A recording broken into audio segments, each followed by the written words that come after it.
tonight, we're going to look at environmentalism and engaged Buddhism. And we have with us two senior practitioners of environmentalism in the world through the lens of practice. And I'm going to introduce them both, and then they're going to be in conversation with one another. And then we'll have time for conversation among all of us, as we always do. And because Wendy's going first, I'll introduce Wendy Johnson first. It's always funny introducing you, Wendy, because I feel like everyone knows you, but I know that's not entirely true. So a few things to say about Wendy. First is that she's a lifelong Dharma practitioner and meditation teacher, and lived at San Francisco Zen Center at Green Gulch from, was it 75 to 2000 with her family, and has been practicing Zen for 35 years, leads retreats nationwide, held the garden practice at Green Gulch, and has written a beautiful book, Gardening at the Dragon's Gate, about that practice and the wisdom that comes from it. And she's also been helping us. You know, we have a garden and a Three Sisters garden, which Wendy will talk about here, because of Wendy, and is kind of the holder of our practice with the land, the holder of traditional ecological knowledge, and is a teacher here at Upaya, right? Comes regularly and is woven into this land with us and to the practice with us. And Wendy's, also a giant in that field, and in the Bay Area. She and her husband, Peter, received the annual Sustainable Agricultural Award from the National Ecological Farming Association. And since '95, she's written a quarterly column called On Gardening for Tricycle Magazine. Many of us read.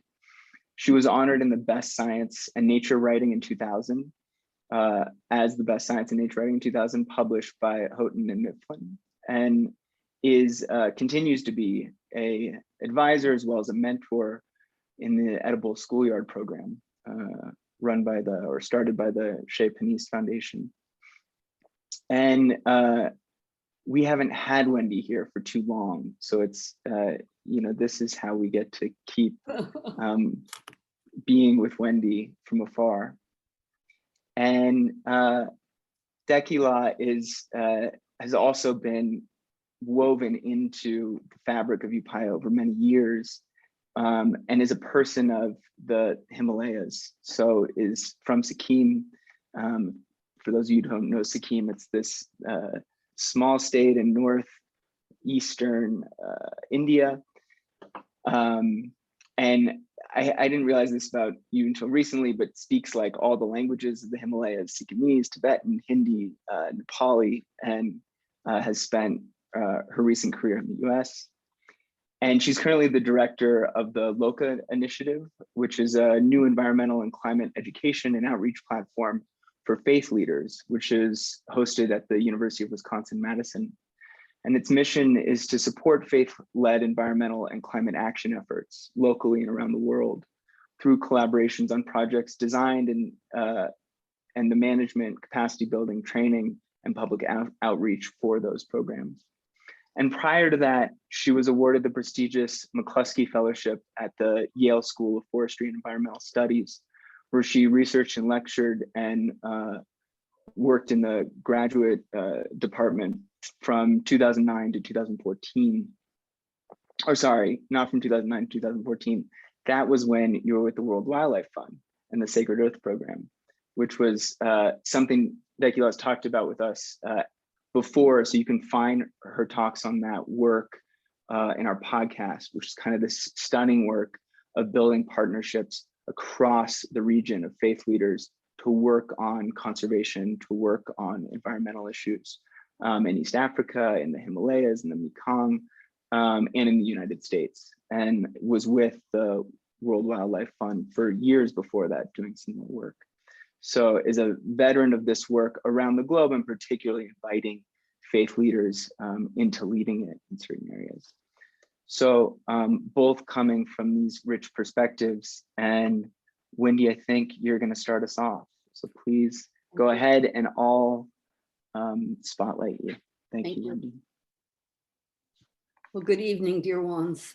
What a treat to be together, and especially in these extraordinary times. I greet you this afternoon here at the lowering of the sun, close to the time of the autumnal equinox. I greet you from the unceded, powerful territory of the Coast Miwok people, first people, 10,000 years, much longer than that, and not a forgotten people, but fully enabled and active in this watershed, in this extraordinary area known as the Bay Area. And of course, reaching into the heart and mind of Tewa ancestral country in New Mexico. And I know that Dekila will introduce from her place of origin right now, her place of presence. But always to begin by, when you find your place where you are, practice occurs. And this is a time of extraordinary consequence and importance. I could not be happier tonight, happier in joyful, although I know the facts, to be partnered with Dekila and to be able to speak from the heart, looking deeply at the causes and conditions of being alive in these times, in these dangerous and consequential times. So thank you, Dekila, for your teaching and your presence. And I remember meeting you the very first time at the Pioneers Conference, maybe 5 years ago. We were on a panel together with Chief Kalen Sisk from the Winnemucca people in Northern California. A lot of emotion right now. Our son, who is a frontline fire chief and fighter, says fire is menacing the Mount Shasta area too, as well as most of California. I wrote down somewhere the number of acres that are burning right now in California. It's more than 2,500,000 acres burning. Active fires, more than 700 fires in California right now. Everything Obikus is burning. And so to talk to you in preparation for this meeting, Dekila, and to acknowledge the suffering and the intensity of these times has been greatly heartening for me. And we'll say more about that in the body of the talk. But let's begin with finding our place where we are right now. And this is harvest season, a great harvest. It's a time of the autumnal equinox. In Japan, we say itarashai, itarashai to the sun. Go, and come back. Renew us, go and come back to the setting sun, an actual call in this season. And Indigenous Peoples Day coming up next week. World Food Day for the United Nations on October 16th, celebrating and making the prayer and the commitment to feed a hungry world. And then the Buddhist Global Relief Program on this Saturday will also be acknowledging hunger and the importance of food. So against this backdrop, let's slip into a visit to Tewa lands, to the ancient Pueblo lands, and walk through the Garden Gate into Upaya Zen Center and planting. In June, let's slip into that world, and Kozan will carry us there. So wherever you are, whatever you're carrying, just let it go now, and let's enjoy the images that we've gathered of planting and harvesting justice and peace.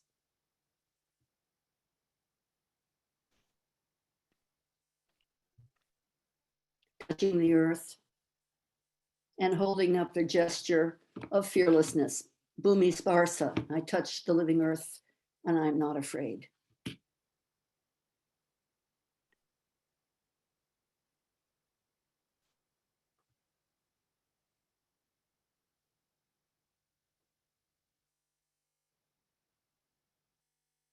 Every garden begins with weeding, or at least enjoying the weeds.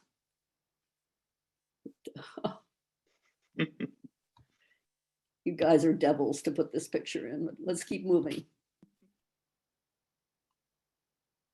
And maybe a month or so to a month and a half after the time of planting, the emanation,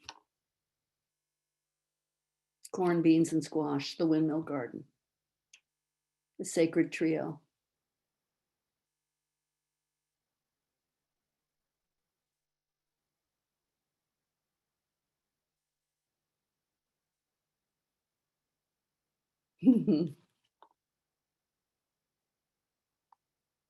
So beautiful to see the human hand holding beans, that gesture of the open hand and the beans in the hand, a timeless gesture, offering beans as communication, telling the stories, telling the news, north, east, west, south, in a handful of beans, your birthright, the mystery.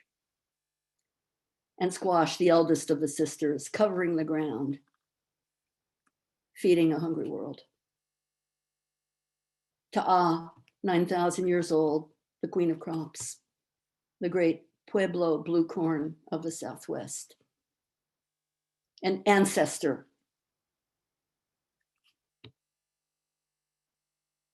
Standing in the threshold. So let's pause a moment. Kozan, could we go back? Can you go backwards? Yeah, how far back? Thank you. No, perfect. Just there. So please, just breathing in, deep breath in and out, acknowledging the beauty and strength of the harvest just now beginning at Upaya, just now beginning, standing in the gateway, the gateless gateway of food, family, and fierce practice. Gratitude to Upaya Zen Center for 10 years. This is the 10th year of planting and generating and sharing food. So taking a deep breath in and out. And then let's travel, noting the blue corn in the basket of the young ones holding the harvest. Let's travel now to Kosmiwak territory, the sacred white corn of the Seneca Nation. Also 8 years of planting this corn, a gift from the keepers of the Western Door, Seneca Nation. Young daughter, Kaylina Bray, bringing us this corn, and her parents. She'll be married on Saturday. So it's a very, and we just sent her this braid of corn from California. So let's look into the story of corn. Thank you. Let's move through the pictures.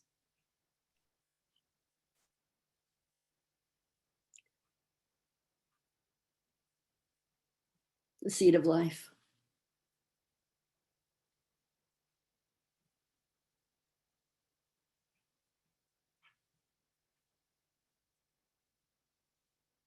Notice how she's planting with a small planting stick.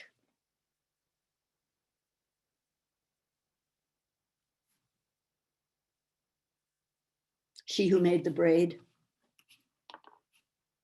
This is Maya Harjo. Oh, I didn't holding realize. Corn.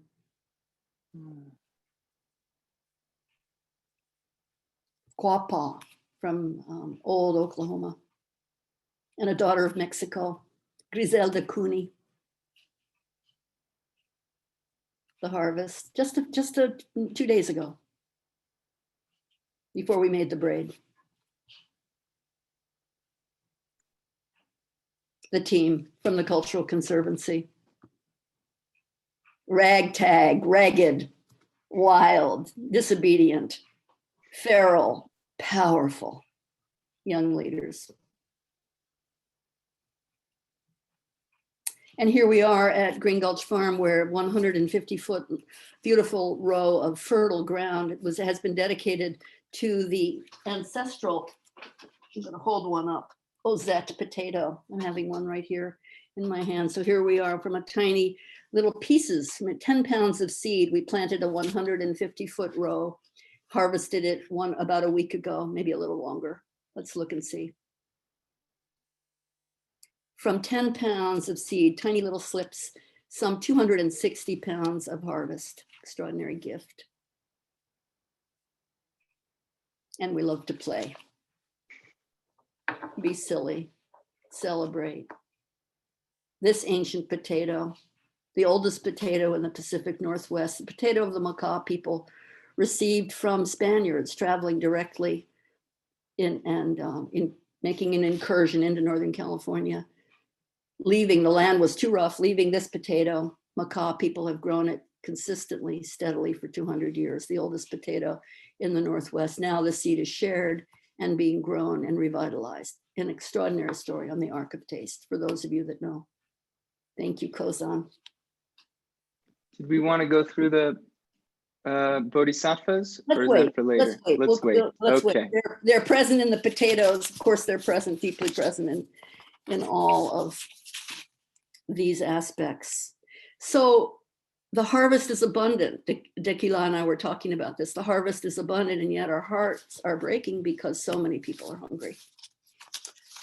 We know today 820 million people worldwide face hunger.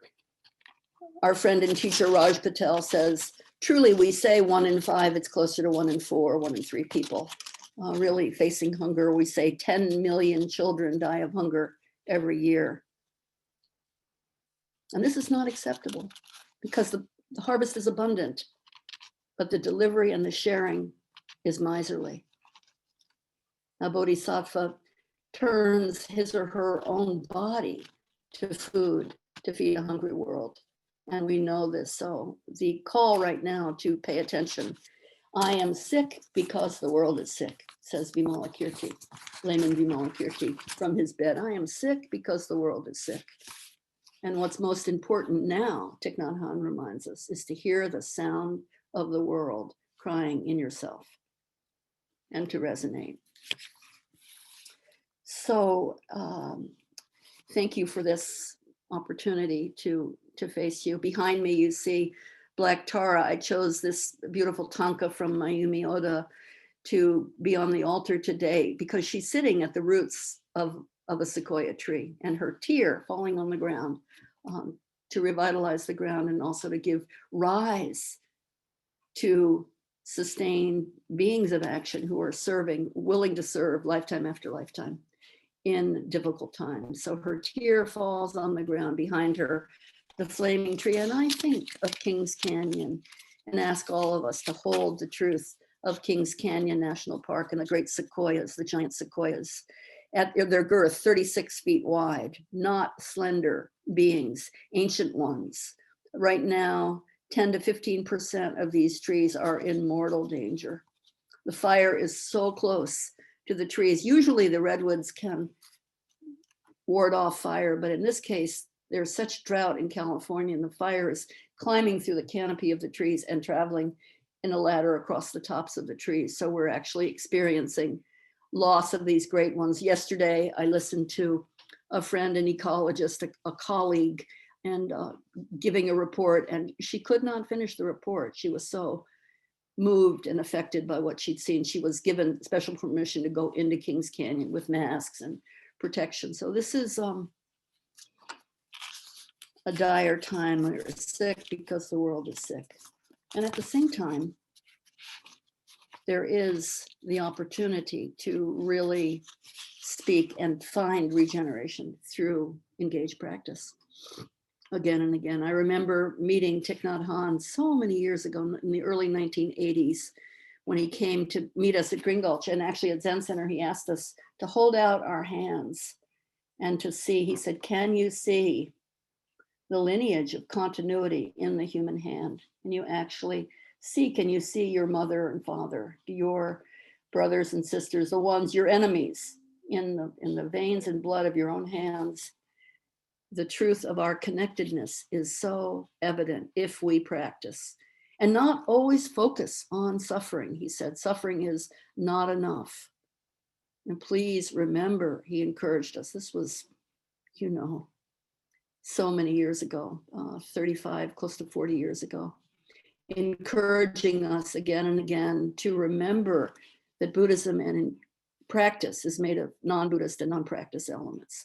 And each one of us is so necessary in this great matter. So, dear ones, dear socially engaged Buddhist training community, we are 9 months in now. This is the 9th month, the end of the 9th month. We're not almost 9 months, 8 months into our training and practice. So to deepen and intensify our commitment is essential. I don't want to pass to Dekila without holding up this armband.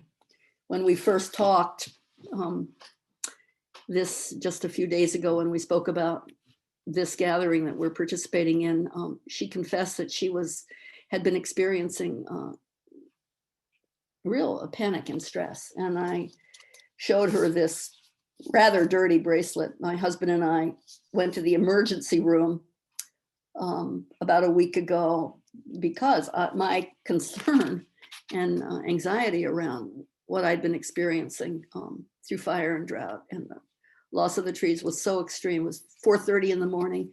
We actually stayed outside of the emergency room and practiced walking meditation in the dark until it was light, continued walking. And although I was braceleted, I never went in to the emergency room, but I also don't turn away from the truth of what it means to be alive in these times and the toll.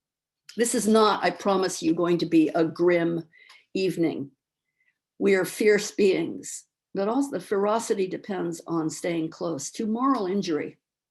You know, it was only 3 months ago that Stephanie Kaza and Roshi Joan talked so powerfully about the importance of looking at moral injury, not only to the human being, but also to the environment, to the world we love and the world we know, again and again. So if in fact Buddhism is made of non-Buddhist elements, then each aspect, each kernel of corn contains a whole world of renewal and practice, a bodhisattva, a relative, an encouragement, and a reminder to practice constantly as if to save the head from fire.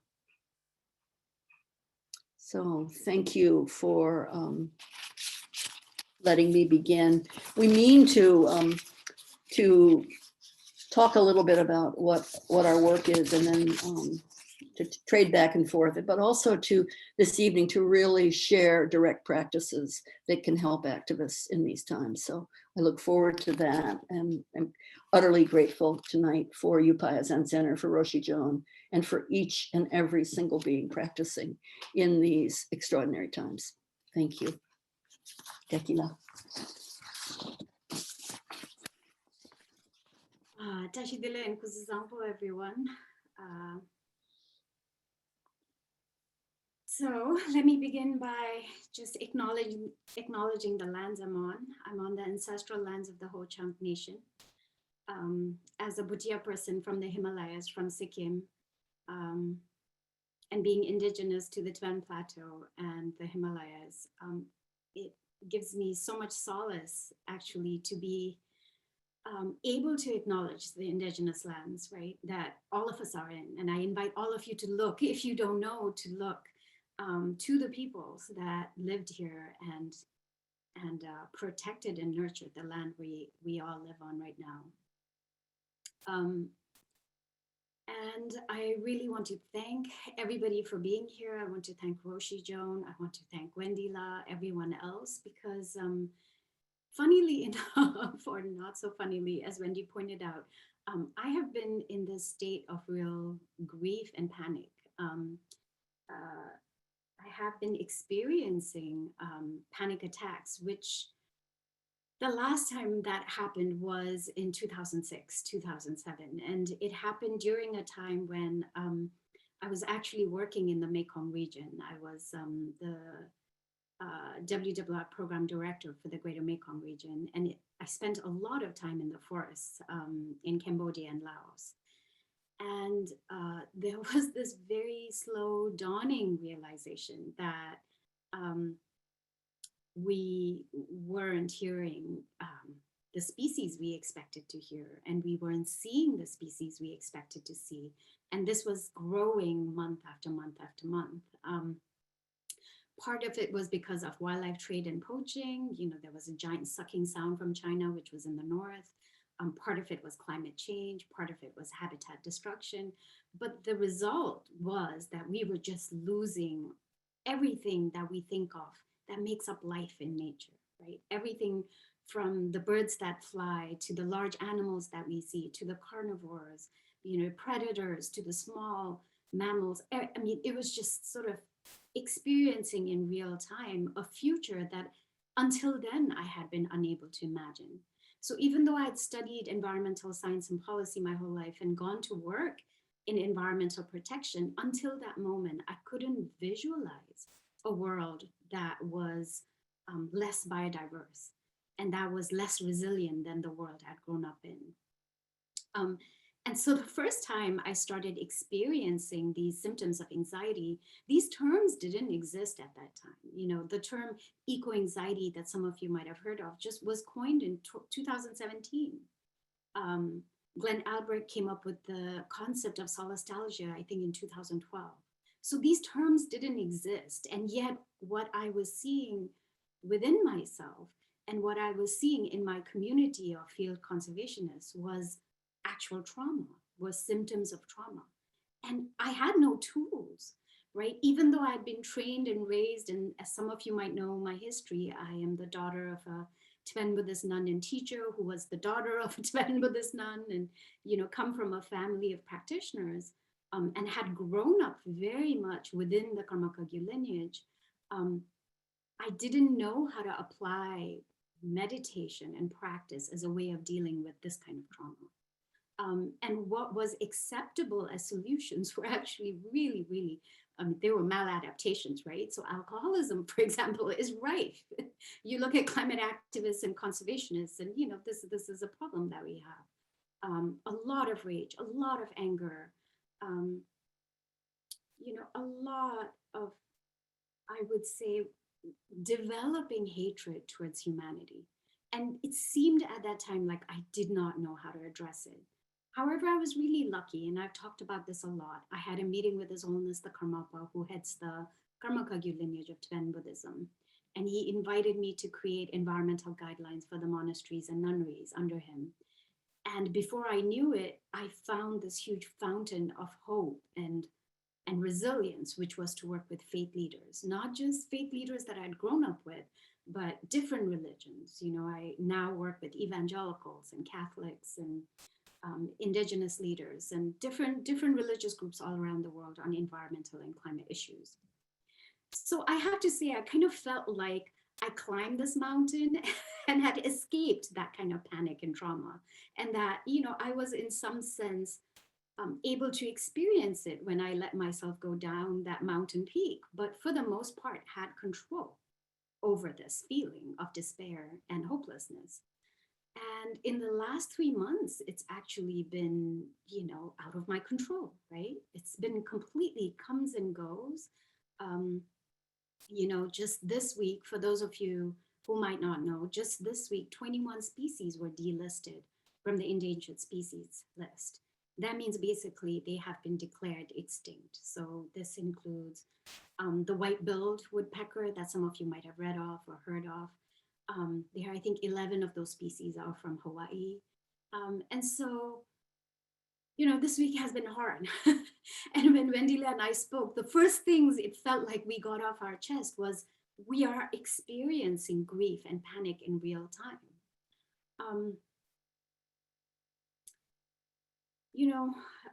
There was another headline this week that was really hard for me to kind of visualize and understand, which is that if a child is born today, they are more likely to live through 7 times more likely to live through natural disasters like heat waves and wildfires and droughts and floods and all those things that we have been seeing this year.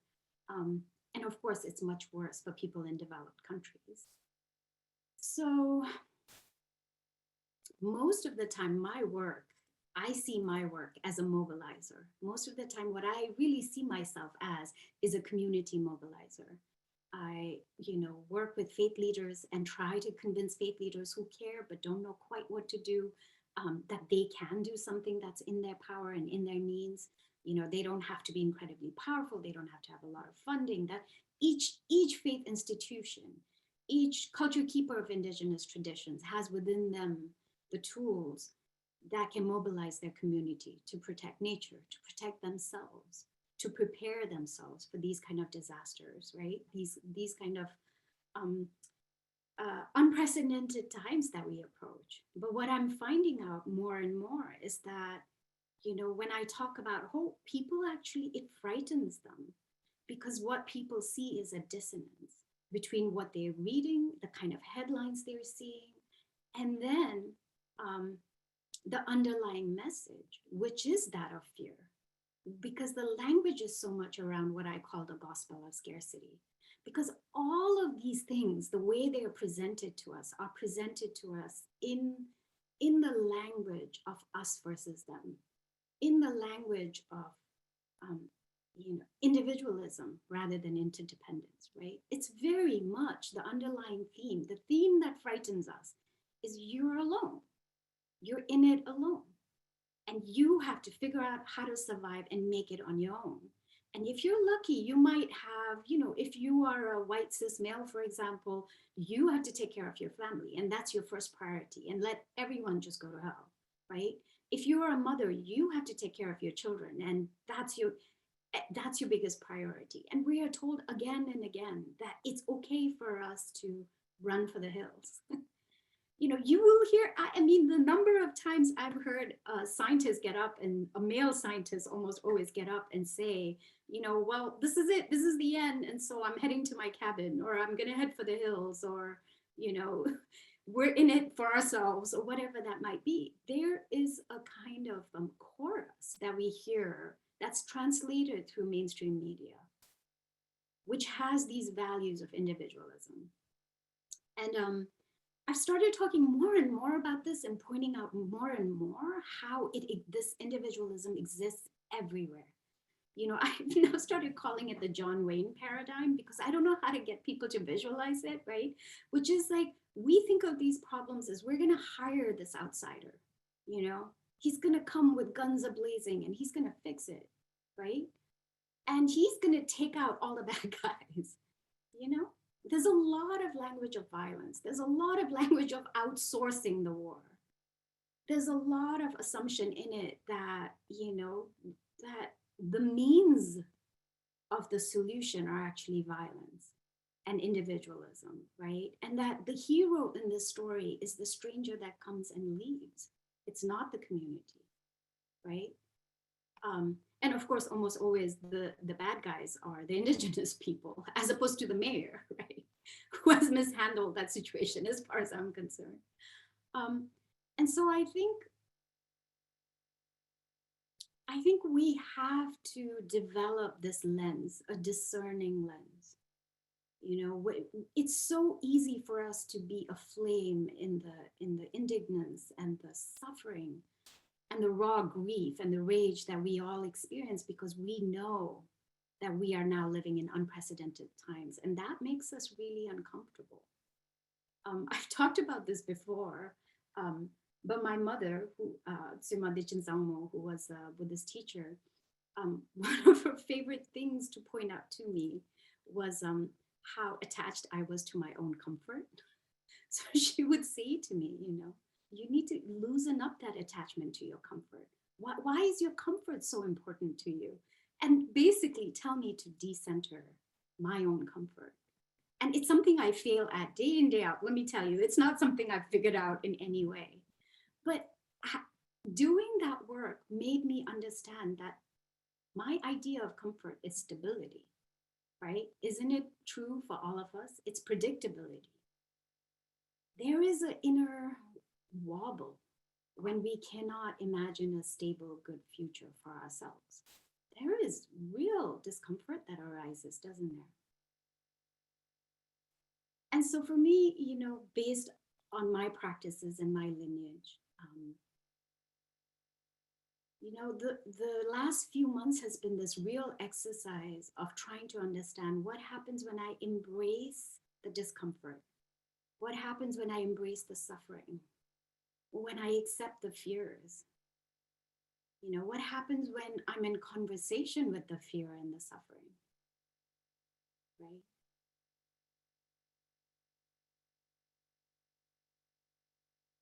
The most important thing, going back again to my mother's teachings, one of her other favorite teachings and her favorite thing she used to like to say to me, that she would write in letters to me, is that my only prayer for you is not that you don't suffer.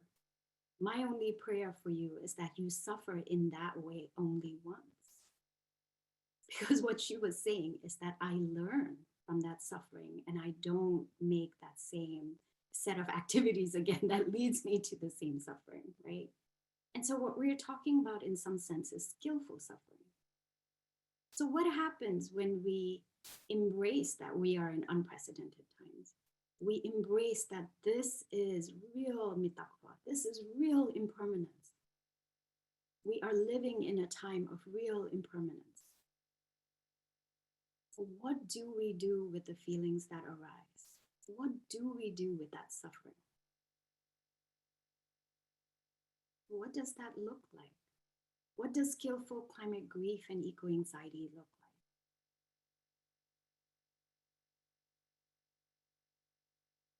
like? And I invite all of you to spend some time answering this for yourself.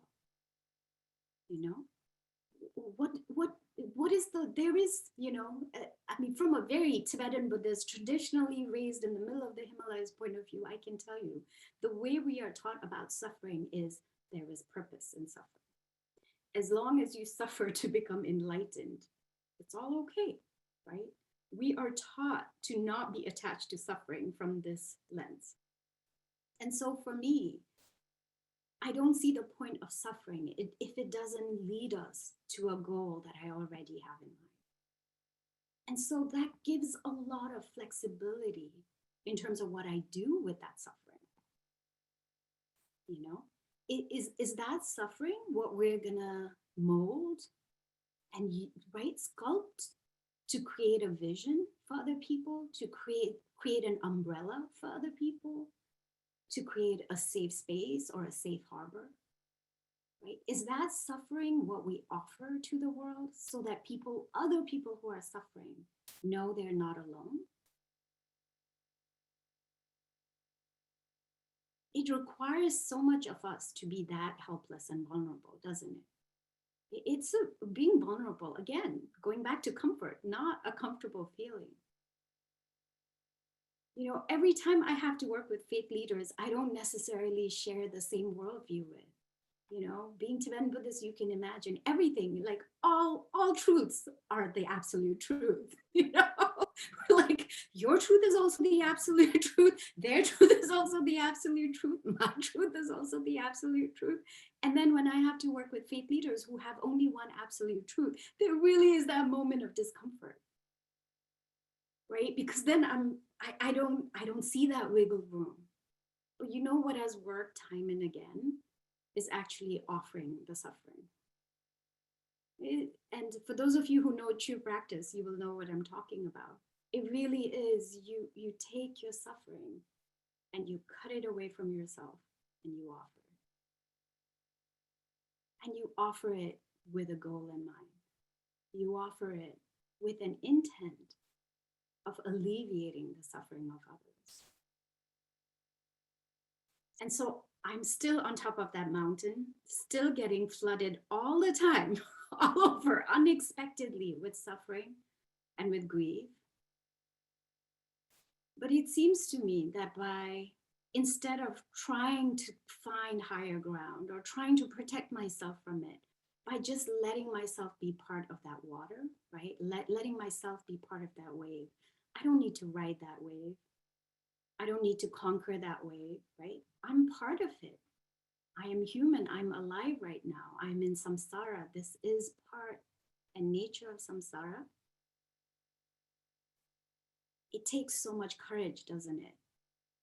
And so that's the part. I think that's the part that really, for me, is what's the word I want? That's like the flame, you know, that I want to grab, that like burns me even as I grab it.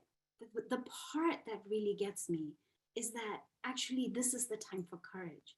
And to grab that, it requires that I let go, not just to my own grief and my own suffering, but I let go of the self-doubt, right? I grab it the way a wrathful deity would grab it. I grab it the way a mother who's protecting her children grabs it. There is no space for self-doubt.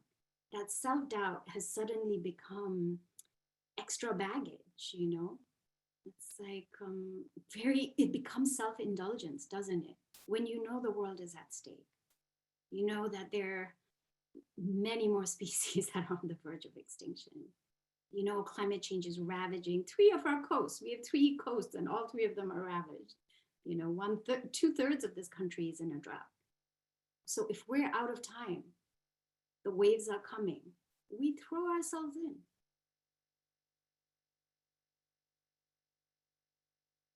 That's what protects us. We are not indivisible from that water. We are water. I'm going to hand it back.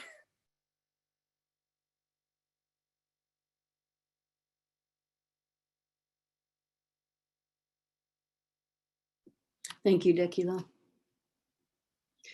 Let's whatever we're doing, let's just stop a moment now and pause and really and enjoy, find a way to deeply breathe, three deep breaths. Taking in what we've heard from Dekila, from her mother, from her grandmother. Long tradition, unbroken tradition of practice, fierce practice. Breathing in and out. Strong spine, breathing in. Strong spine. Breathing out, open, broken-hearted awareness. And breathing in, all the way in.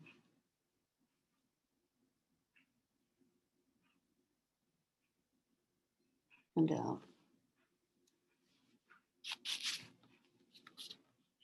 I remember, Dekila, I remember in July, a word from your teaching when you reminded us that evolution does not travel in a straight line, that it's in fact jagged, mysterious, emergent, contingent. And then Roshi recently, in a beautiful piece on the Upaya website, reminding us via Francisco Varela that spontaneous compassion is not based in volitional action. It rises up, follows no rules, not a feeling. It's unpredictable, engaged, jagged, alive, dangerous. So I want to offer a teaching that's been extremely helpful to me over about 30 years of practice with Thich Nhat Hanh. I remember in the early 1980s and 90s when Roshi Joan and I and others were practicing with Thich Nhat Hanh when he first came to this country and began to offer mindfulness trainings. I remember we walked the road at Green Gulch and he said, "You have the most beautiful meditation road that I've ever walked, and yet you're so grim. You are so grim. It's suffering," he said, "is not enough if you're just focusing on your suffering." And again, gratitude to Roshi Joan for recently sharing with us an article by a 22-year-old young woman saying, "I can't live and continue and do my work and protect this world if it's only going to be grim and suffering. I'm going to be fierce and joyful at the same time." So from meeting North Americans, in particular in the early years with Thich Nhat Hanh, when he first came and began offering Dharma teaching in North America, he said, I remember him saying, he did a retreat for peacemakers. He said, "Peacemakers are more full of violence than any people I've met. Environmentalists," he said, "protecting a beautiful world, and yet you're so devastated. How can you move?" Therapists and artists, a 10-day artist retreat where we didn't introduce ourselves until 7 days into the retreat. Don't introduce yourself according to your suffering or your art. How do we connect on a deeper level? And in these times, in the 1980s, he encouraged us to call on the strength, to evoke. And to evoke is to call up from within yourself. Evocative language, voce, the voice, to call up that deep voice in yourself that's going to give you courage, not to fend off or ignore or turn away or make nice or blah, blah, blah, blah, blah, as Greta Thunberg said the other day at the Climate Youth March, 100,000 young people in 99 countries marching, blah, blah, blah, blah. Don't tell me your old stories, blah, blah, blah, Green New Deal, blah, blah, blah, environmental justice. She was fierce and yet also with a spirit of joy. How do we do this? And this was a question that he asked and disappeared and came back with a practice which he called in the early years, in the 1980s, evoking the bodhisattvas' names. Evoking, and he chose 4 bodhisattvas. Kozan's going to show us images. And you know, on the 13th of October, right after Thich Nhat Hanh's 94th birthday, it will be my deep pleasure to come back, and we'll spend more time looking at these practices. But tonight I just want to call up the bodhisattvas that he encouraged us to evoke, so we'd have the strength to continue looking at our life. We'd have the strength to decenter our own comfort, and we'd have the strength to suffer just once and keep growing. So, of course, the Bodhisattva Avalokiteshvara, and here is one of her emanations as green Tara, this from the south wall of the Upaya Zendo, Circle of the Way Temple. Here she is sitting on a lotus throne, green Tara, a leg extended, ready to serve. She who sees the cries of the world, and listen to that extraordinary play, to see the cries of the world.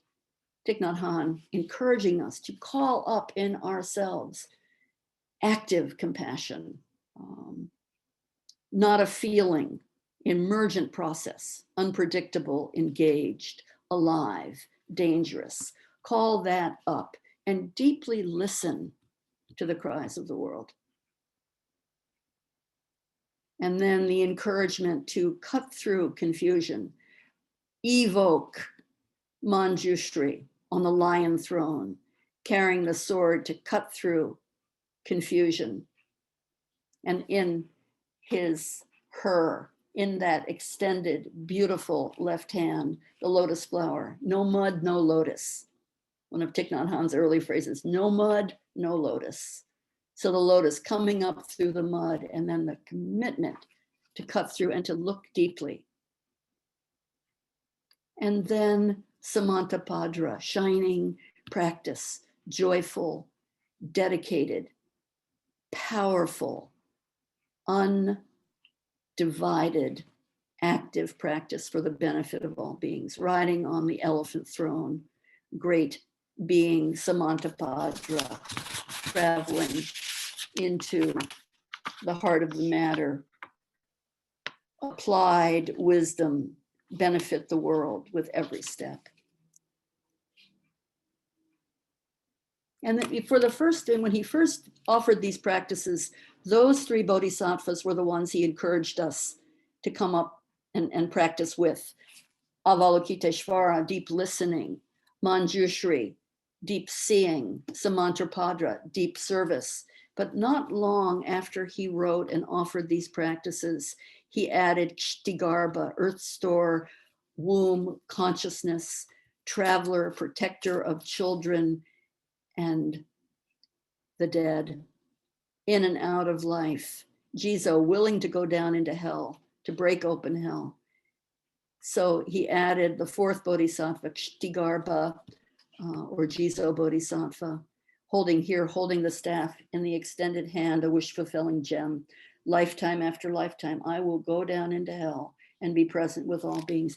Can we evoke those very qualities as activists and Dharma practitioners, as beginners, as ecologists, as broken-hearted ones, as young, old, in between, born and to be born? Can we evoke these deep qualities? So we're going to practice a little bit. And actually, I want to say that when Thich Nhat Hanh first offered these practices, he called on us to evoke, to call up from within ourselves.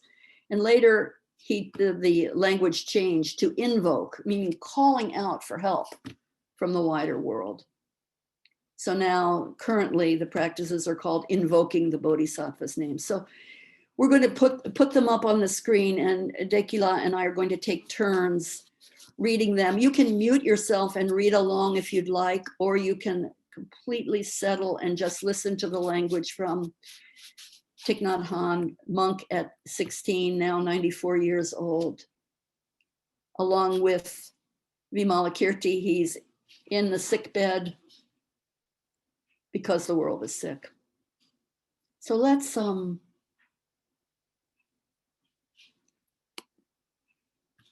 pay attention. So I'm going to begin with 3 sounds of the bell, and Dekila and I will take turns doing this. So at the end of the invocation, I'll sound the bell and stop the bell, and we'll go on with reading. So here we go.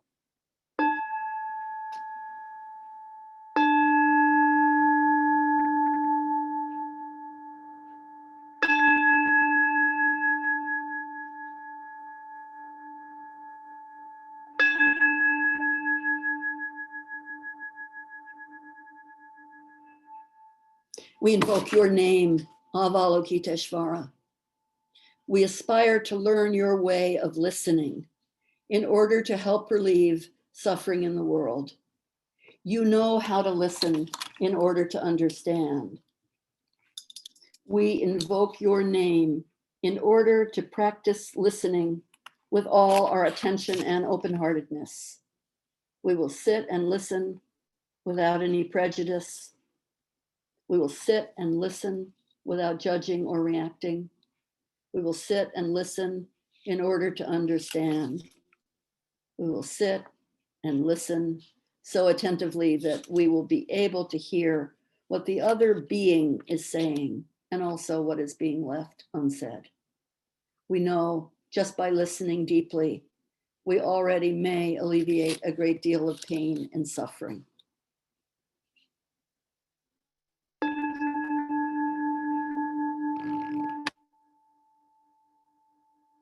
Invoke your name, Manjushri. We aspire to learn your way, which is to be still and to look deeply into the heart of things and into the hearts of people. We will look with all of our attention and open-heartedness. We will look with unprejudiced eyes. We will look without judging or reacting.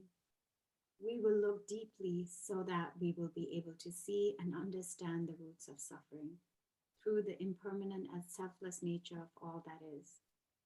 We will practice your way of using the sword of understanding to cut through the bonds of suffering, thus freeing ourselves and other species.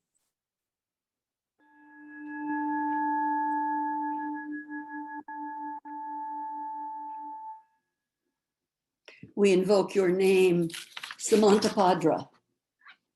We aspire to practice your vow to act with eyes and heart of compassion, to bring joy to one being in the morning and to ease the pain of another in the afternoon. We know that the happiness of all beings is our own happiness, and we aspire to practice joy on the path of service.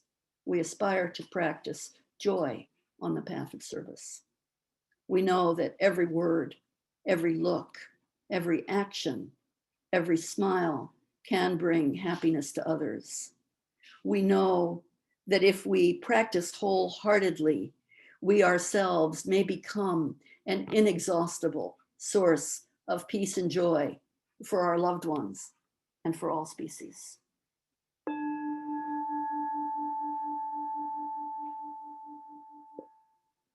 Invoke your name, Siddhigarbha. We aspire to learn your way of being present where there is darkness, suffering, oppression, and despair, so we can bring light, hope, relief, and liberation to those places. We are determined not to forget about or abandon those in desperate situations. We will do our best to establish contact with those who cannot find a way out of their suffering, those whose cries for help, justice, equality, and human rights are not being heard.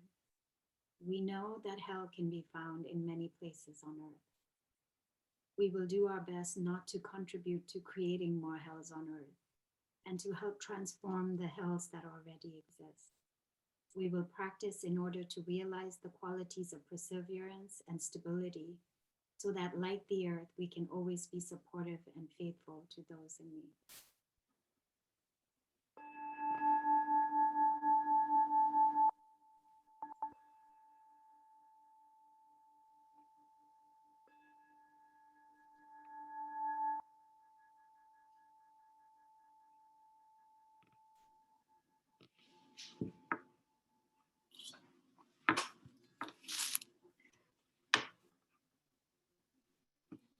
Thank you. You have this practice now. Please adapt it, change it, let it be more ragged and jagged so that it fits the true arc of your life. Tequila?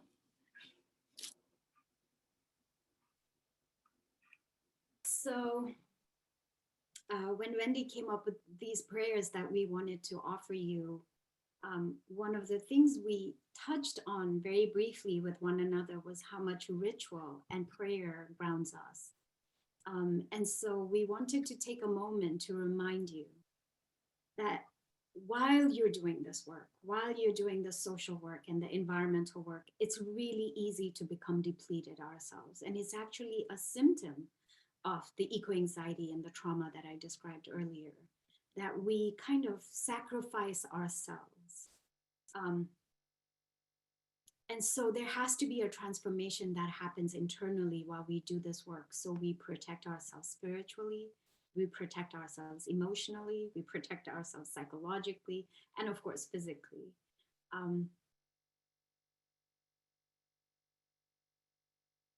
There is a really big difference between sacrifice and offering. And for those of us who've chosen to walk in this sort of in this lifetime, right? For those of us who've embraced this lifetime of service, it's really important that we offer ourselves and not sacrifice ourselves. One of my favorite writers, whom I think I've quoted before in Upaya as well, is Clarissa Pinkola Estes. And she has an essay, I'm going to try and find and put it in the comments, that says, "Do not despair, my dears, we were born for these times." And I think that has to be our mantra as we go forward in this work. For those of us who are doing service work, whether it is to alleviate the suffering of our fellow humans or other species, or to protect our communities from climate change, it's really important that we have hope on one hand and courage on the other, that we have wisdom in one hand and compassion in the other. We cannot afford to lose our balance in these times. There are 4 precepts that I think of as nature's precepts. And so those 4 things I want to leave you with are, the first is, these are the precepts of nature. Embrace impermanence, lean into it, mine it, dig down and see why it feels so raw, right? Or why for some of us, it might actually create a sense of security because that's what we know. But get familiar with it, because for those of us who are in this calling, for the most part, the wounds that we are going to heal are going to come from people unable to bear and deal with impermanence. The second of nature's precepts is community. Build community, find community. From a very practical point of view, for those of you who are doing disaster mitigation and disaster work, it really matters that you know who your neighbors are. If you don't know who your neighbors are, find them, find out their names. You should know, are they ill? Do they need help? Do they reach out to you? It's a really good measure of being rooted where we are. The third precept is embrace adaptation. We are going to have to adapt to things that we cannot imagine right now. We cannot visualize the world we're going to have in another 10 years.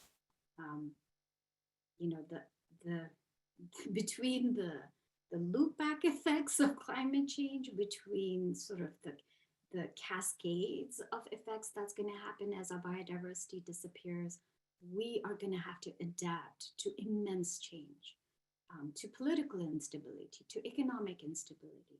So understanding that and making that part of our lens, making that something that we actively choose, that we pick to be adaptive people, right? Is really crucial. And then the final thing for me always, nature embodies this more than anything else, is interdependence. We embrace interdependence every chance we get, every moment where somebody is othered, something is othered. We are presented individualism paradigms. We are presented the John Wayne paradigm. We are told it's the world of scarcity. Each time we embrace interdependence, because that's where our strength lies. That's how we survive spiritually, emotionally, physically, in all ways. And so this is what I want to leave you with, is this reminder that with these prayers, we actively choose to be born in these times of suffering. We are born for these times.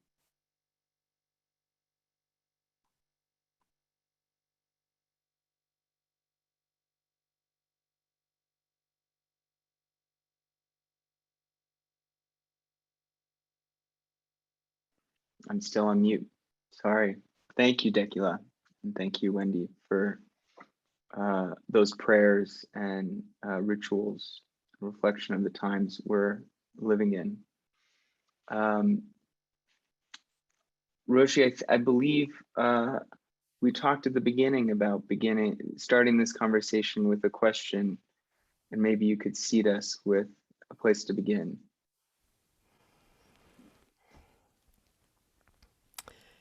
In a way, I feel to begin with silence.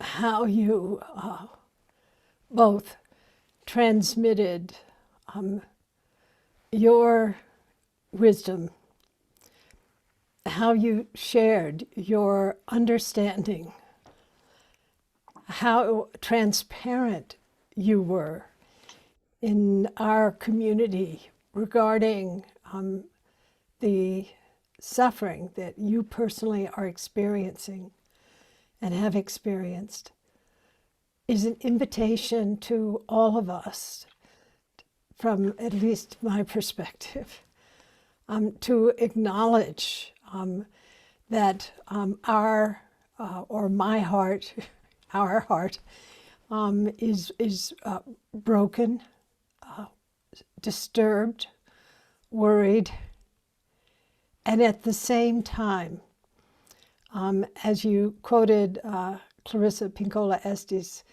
we were born for these times.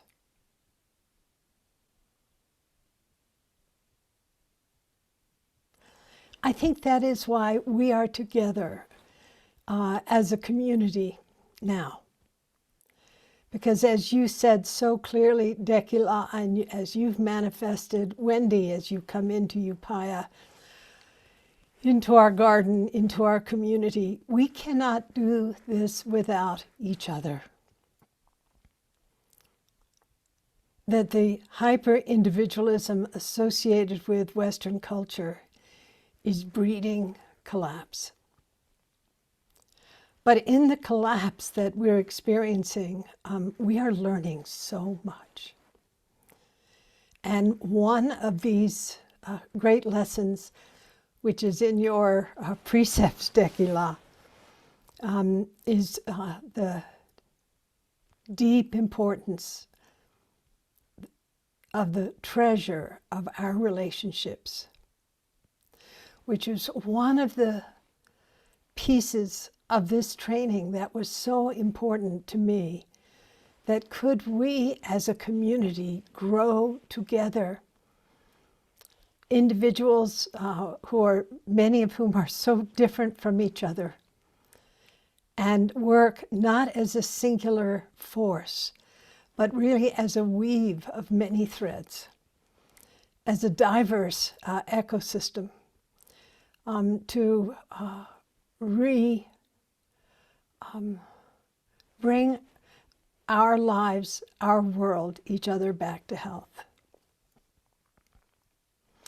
So I want to thank you in how you have shared your wisdom with us, not only what you've said, but how you've said it. I think that often we feel that we have cognitive content that can bring us into some kind of solution, but it is much more subtle than that.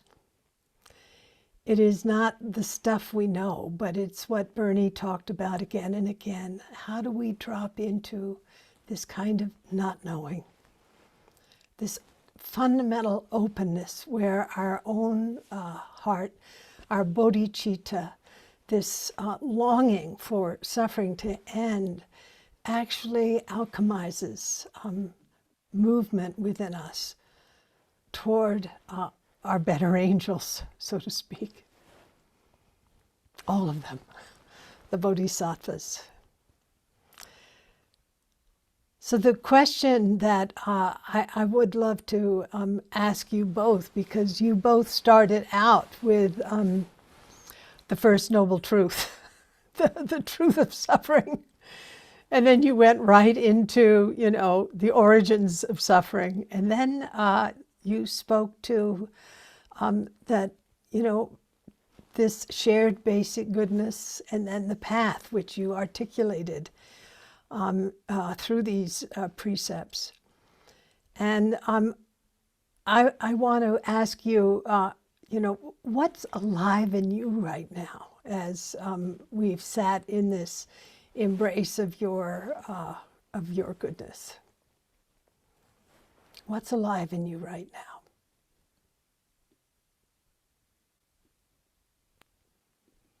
Should I go first, Wendila?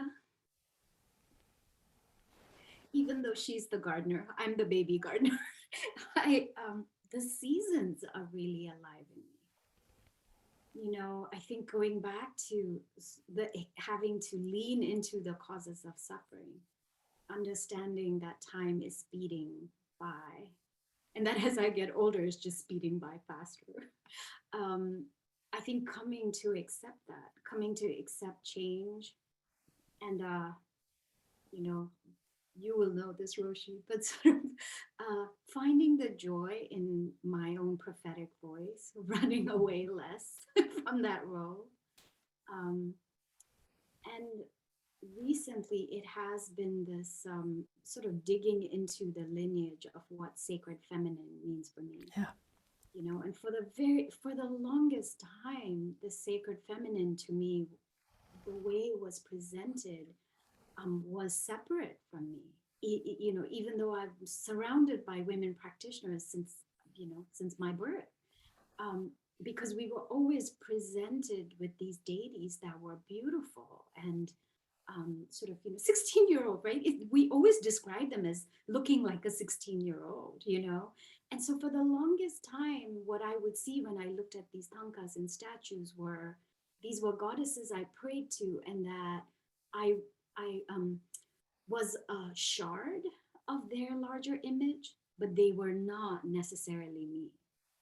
And I think that that's just broken away in this last year or two.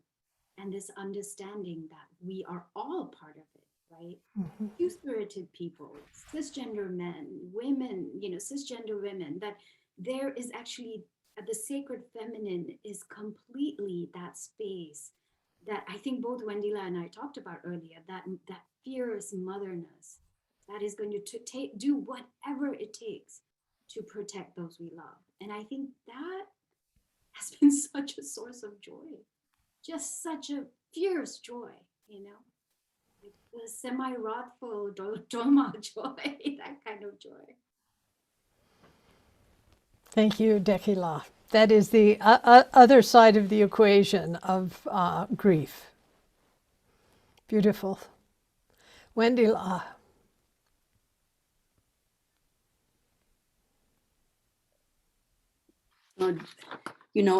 When you asked that question, what is alive? I have been so grateful for practicing with you, Paya Zen Center.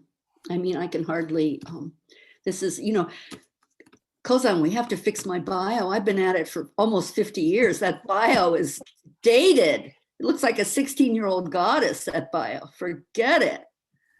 In the trenches. Thich Nhat Hanh began practicing when he was 16 as a monk, and he's 94.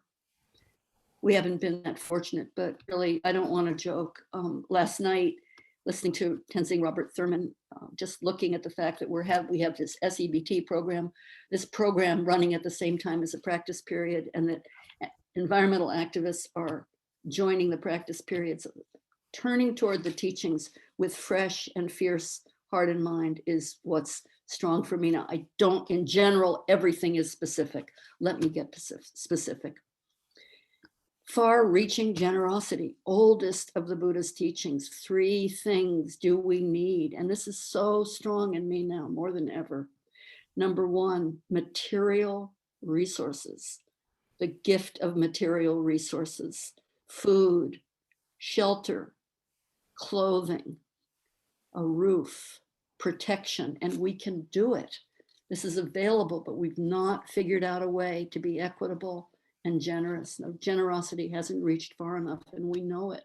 Pandemic has held a mirror up, as Joanna Macy reminded us. We see our fault.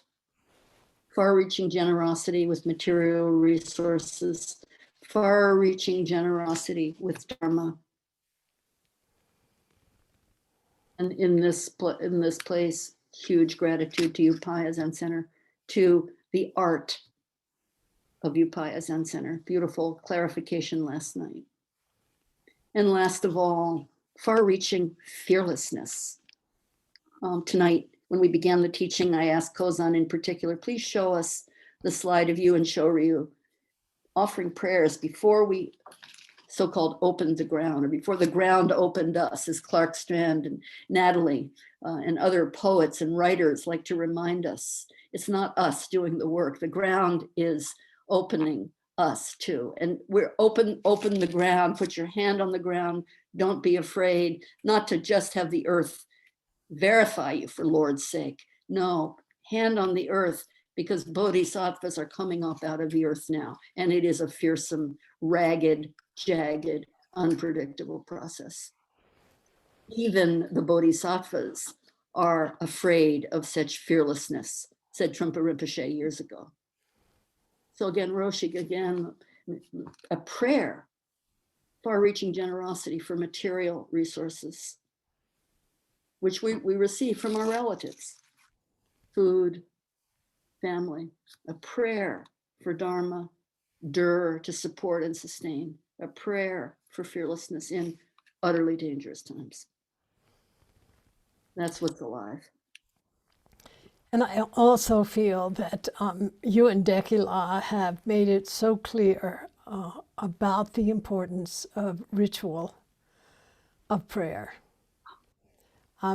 We have, in certain ways, become so secular, and we forget this more subtle and richer dimension of our experience, which reminds us of, those precepts, Dekila, that you shared. So I thank you for bringing the ritual process into the stream of this training. I'd like us to now open in the last 15 minutes for questions from our community. Yeah. So as we always do, if you would raise your digital hand, and we'll stick to our time this evening, just because we're in practice period and the schedule is our teacher in practice period. But anyone who wants to ask a question or offer where they are after these prayers and ritual and reflections, please step in to the Zoom circle. Jack, go ahead. Hi there. Wendy, Dekila, I just want to thank you for stepping into the vulnerability and for providing us with such an amazing example of how to be fierce, how to be joyful, how to be vulnerable in these times. The example is something that I feel strongly in my heart. I was in tears as both of you were speaking, somewhat because of the conditions of the world that you're speaking of, but also just because I could see you speaking, both of you. And it's such a beautiful example of practice. So thank you so much.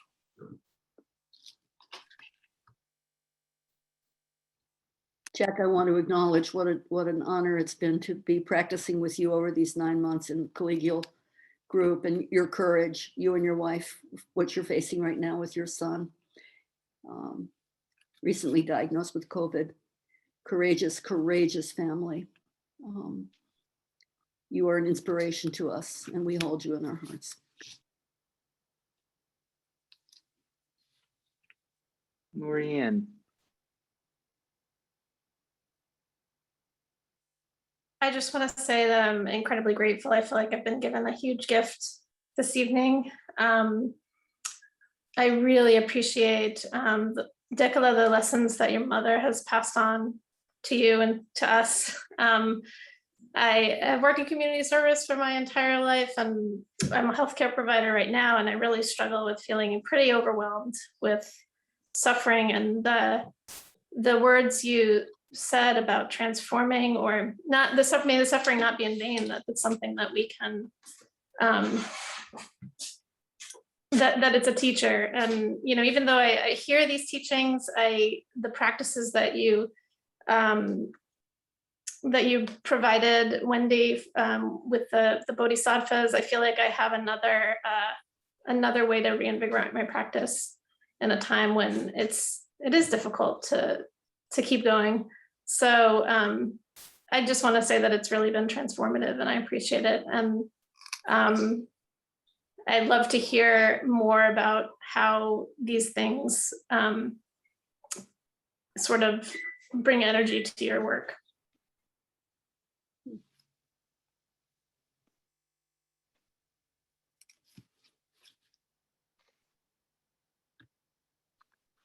Sure, if I have all the answers, but the one thing I realized I would like to say, because I realize COVID is something that we're all carrying, but we are at the point where we don't even want to overtly acknowledge it.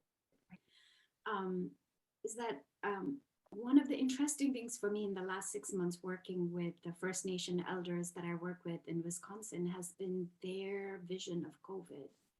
And I might have talked about this earlier as well, because the first few times I heard it, I found it almost painful to hold. But one of the elders I work with, Gary Besaw, said to me, "Isn't it amazing how the earth still loves us humans so much? Look, she gave us COVID." And I was just sitting there really unable to grab that and understand that. And because they had so much death and loss in the community. You know, some of you might know of the Native communities and how ravaged they were, especially in the early stage with COVID. But then I've heard this again and again coming from Indigenous elders, which is this: the earth keeps giving us lessons, so we learn how to live in harmony with her. And the people that bear the cost are not the people that cause the problem. It's always the most vulnerable that end up bearing the cost, right? It's really easy for us in our rage and our suffering and our grief to hate the earth and to think it's the earth that's attacking us and that the earth hates us. And you see, again, going back to how things are presented to us, whenever they talk about the Anthropocene, that's really what they mean, right? That we humans are terrible. We've destroyed this planet. This planet in turn is going to destroy humans. That's really the message. And so how do we reframe this relationship we have with the earth, where the earth sees us as one of her children, loves us unconditionally, has given us life unconditionally, allows us to thrive like every other life form? How do we reclaim that relationship of mother and child?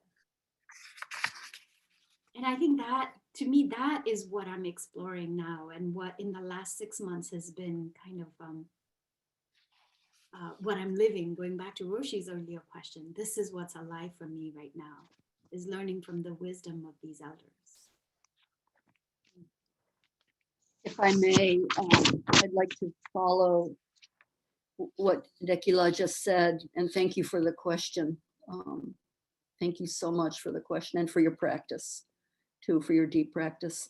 One of the great gifts of this training time and this deep lateral permeable practice that we've been generating together is the sharing of resources. So Dekila, thank you for your mother's teaching, your grandmother's teaching. Thank you for reminding us that we were born for these times via She Who Runs with Wolves. And thank you also for Octavia Butler, The Parable of the Sower.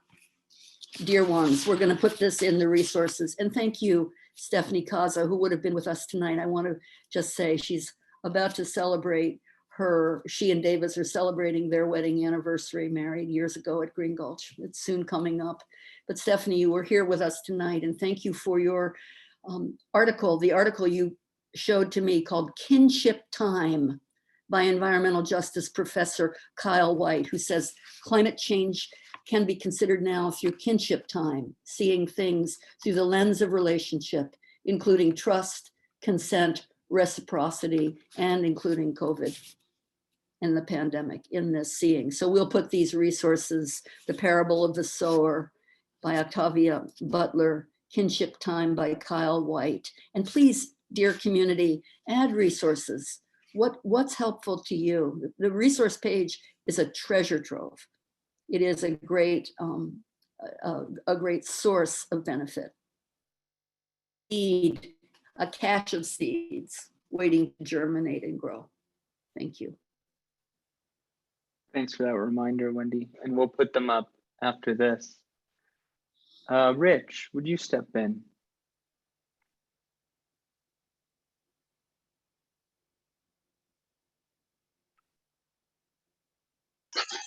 Yeah, am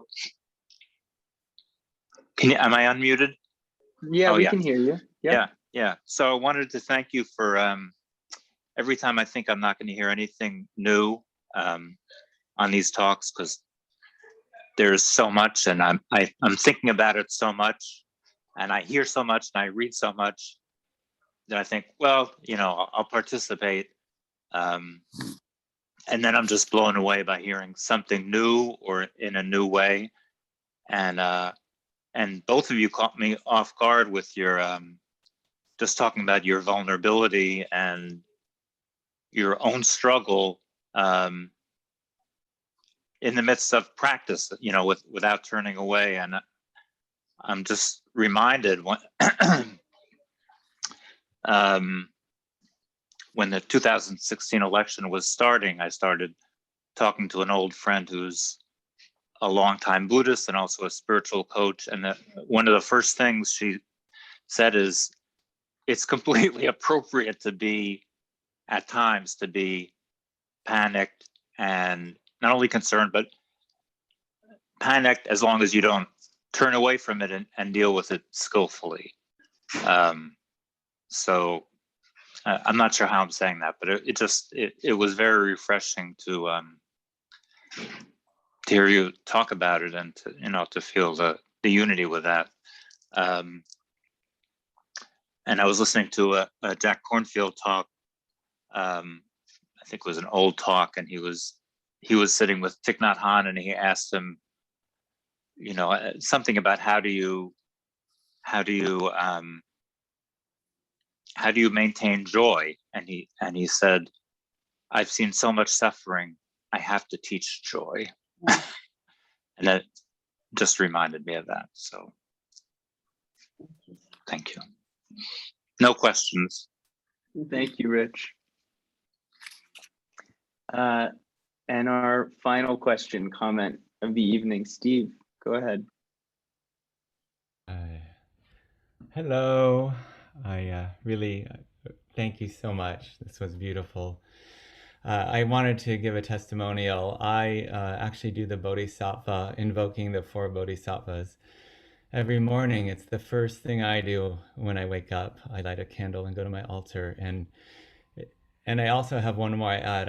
I use Fudo. I invoke Fudo, and he sits on a stump surrounded by flames, and he helps me with transformation of suffering into wisdom and compassion. So thank you for bringing this practice to us.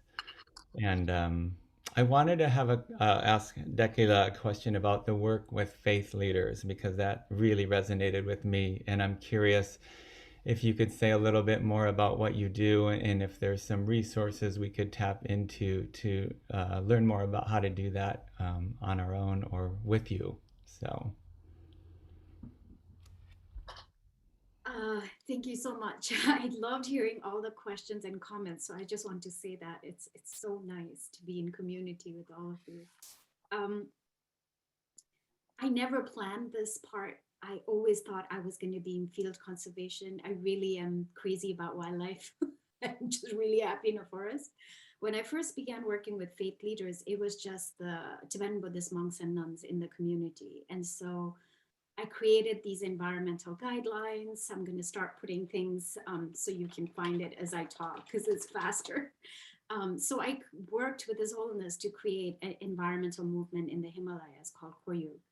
And that has over 50 monasteries and nunneries that do environmental work, very sort of, with my WWF training, very measurable with targets and goals towards different kinds of environmental and climate activities.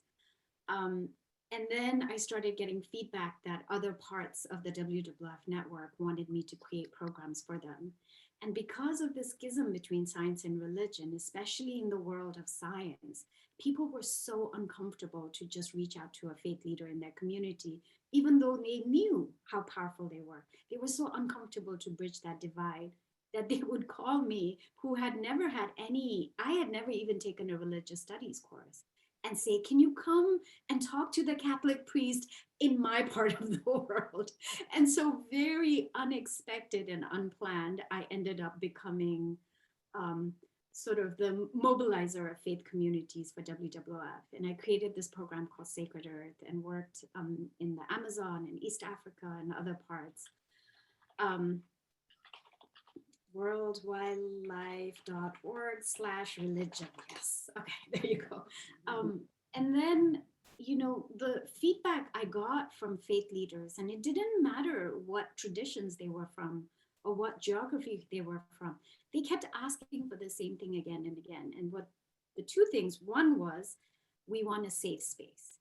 We want a space where we can come in, where we are not forced to perform to scientific expectations, where we don't have to get challenged about things that are really core to our beliefs, like reincarnation, like creationism, whatever that might be. But we want to be part of the environmental climate solution. Is there a space we can meet with scientists and work on solutions, where we don't have to get into these debates, where then we bring our entire institution with us?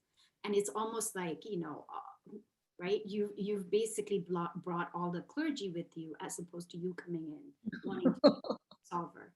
And so every time I was asked that, I would look around, literally be like, yeah, somebody should create this.